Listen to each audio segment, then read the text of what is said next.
As everyone is obviously aware, on the 8th of September 2022, Queen Elizabeth II sadly passed away, aged 96.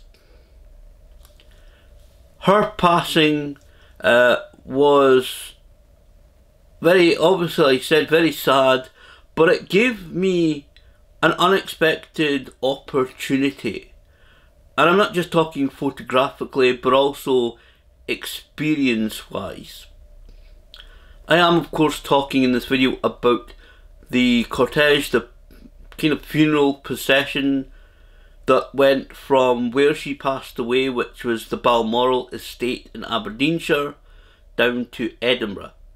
Because the route of that journey took them to Aberdeen, heading down south here through Dundee, and obviously on through Forfar and towards Edinburgh itself. Both of these were really, to be honest, unexpected. I honestly have, through the years, have always expected her to pass away in England, maybe Buckingham Palace, perhaps even Windsor Castle, where her late husband, Prince Philip, the Duke of Edinburgh, passed away. And it was just April of last year when he passed away. I always expected that to happen, and obviously I didn't really truly expect this journey to take place also. It was a little bit of a surprise to me when this was announced to be happening. I thought, honestly, okay, they're just going to take her even to maybe to Aberdeen Airport, which is a major international airport, and they would transfer her, fly her down to London, just like they have done from Edinburgh. But obviously this journey through Aberdeen down to Dundee, down through Forfar and down to Edinburgh was announced. This 175-mile, 6-hour journey.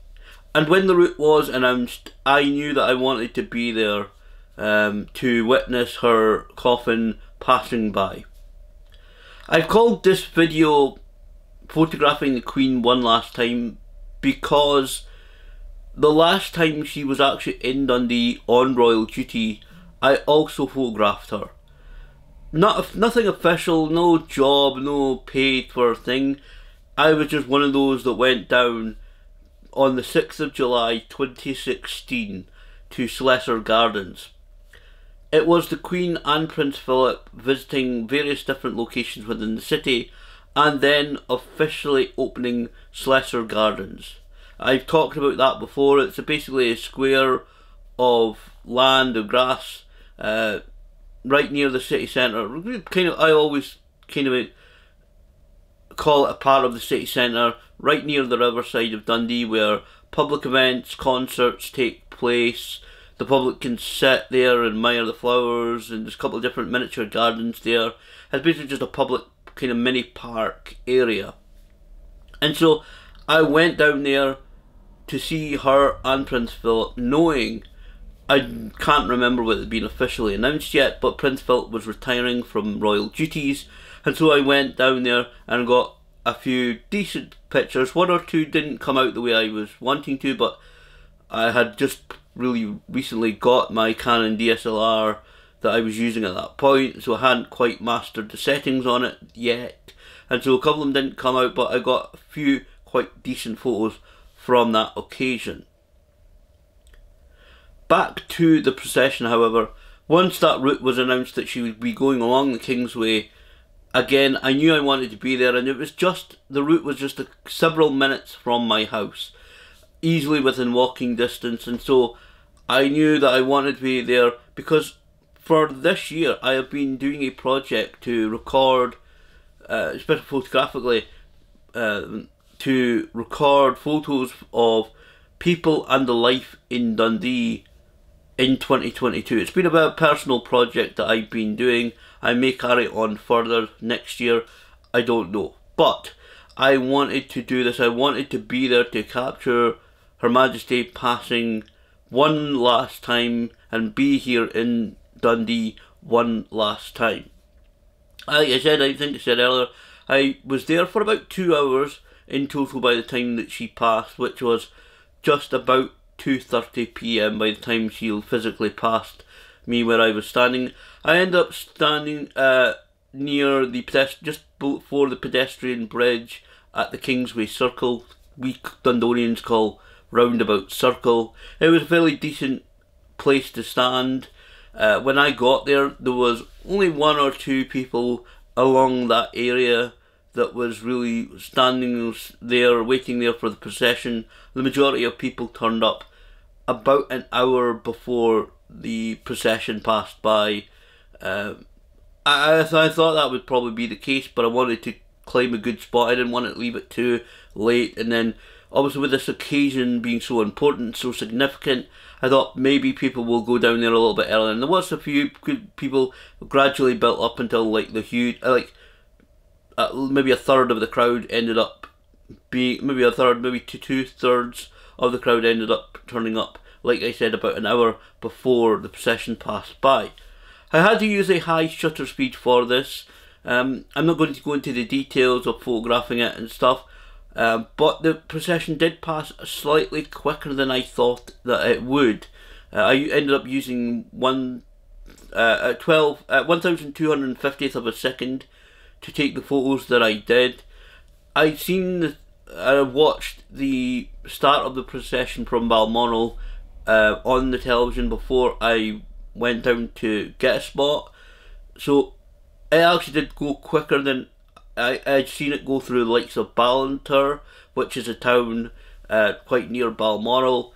But then considering the section of Kingsway that it was on, which is about 5-mile section, if the cortege procession had gone as slow as it could have possibly gone, where members of the public had stood, then the journey would have taken at least about double the time that it did.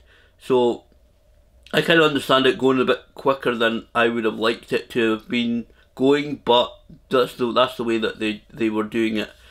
I got some decent photos and some decent video, obviously, and to see the Queen, obviously, I watched the procession begin on television, so I knew what I was looking for in terms of the procession, the police vehicles, the police motorbikes, the accompanying vehicles as well, which I got a couple of photos of. This was certainly a major operation to take it through Dundee. Thankfully it passed without incident. I think the majority of the route passed without incident, to my knowledge. I don't believe I've heard of anything happening really. So it was certainly a weird atmosphere. I will say, cut a long story short, it was a bit of a weird atmosphere. Even standing there, because you know what you're waiting to see. It's not like you're waiting just to see you wave to the Queen or take photos of the Queen passing by. It was her kind of basically a start of her funeral procession. So it was a very weird feeling to know that's what I was there waiting for. I will also say that some people say at some events and some occasions you put your phone down, you put your camera down and try and take in the event that you're at. Obviously this wasn't possible due to the briefness of it. They passed within seconds, as you'll see on this video. It literally takes seconds for the cortege to pass by. So I wasn't obviously able to put my camera down and appreciate the moment. But even when I was taking the photographs, I had it in my mind, it was literally blazing in my mind that, wow, this is a moment, this is surreal to say the least, to be taking photographs of the procession as it passed by me. It was certainly an unusual and kind of weird experience to happen. I want to also say that obviously during this whole period of this whole near 2 week of the Queen, her journey down to Edinburgh, laying in state in Edinburgh, then now, as I record this, she's been transferred down to London and been prepared to lay in state down there for a couple of days before the funeral service on Monday the 19th of September. There will be, of course, not just by myself and many others, many people obviously, as you expect these days, to have their mobile phones out with their cameras on to take photos and video of the procession passing by, and obviously many people have taken photos of the tributes, and they have all the different events and the different various processions that are happening during this time period. Many of these images that we see now, especially ones taken by the press, instantly become historically very significant, and obviously are going to be the images and video that we see in the decades to come, when people, especially broadcasters, the television stations, the radio and stuff like that, you know, when they broadcast programs about the Queen, about Queen Elizabeth II and her reign and her life, these are the images that we will see and that they will be referring to in the decades to come. And it's very weird. Obviously, this is going to be the most photographed and videoed passing of a monarch, certainly I think, in human history. Obviously, with the advent of technology over her 70-year reign, it's obviously going to be, it's already being very much photographed and very much videoed, all by the public and press and everything, and obviously TV stations. It's going to be, you know, there are going to be images taken during this 2-week period, and even in the coming days before and during the day of the funeral service, that we will see again for many decades to come, whenever people look back or mention Queen Elizabeth II. I also want to start wrapping up this video by obviously saying that I have a lot of sympathy and want to send my condolences to the family. I will fully admit, as I've said on YouTube before, I'm not a royalist. I do not consider myself really British or certainly a royal subject, but saying that, just as a human being, I have a lot of great sympathy and empathy towards the family at this time. As I stated, they had just lost Prince Philip 17 months ago. Now to lose the Queen, the mother, the grandmother, it's a very sad situation. Obviously, myself, like many others, have lost family members over the years. I know how it feels to have that sense of loss, and it's very sad to go through that. And I have a little bit of sympathy towards King Charles III, because he's being bounced from place to place to place. Right now, there's no real time to sit back and grieve. He's going to Edinburgh, to Belfast, now down to London, and you know, hopefully any of the family that are being bounced around, and Princess Anne especially, who I have to admire, has followed her mother's coffin all the way, literally all the way, on her journeys. Hopefully they will have opportunity to start grieving process very soon, after the funeral service, as I said, on the 19th. So I'm just as human being, I have a lot of sympathy and empathy towards them and their situation that they are going through.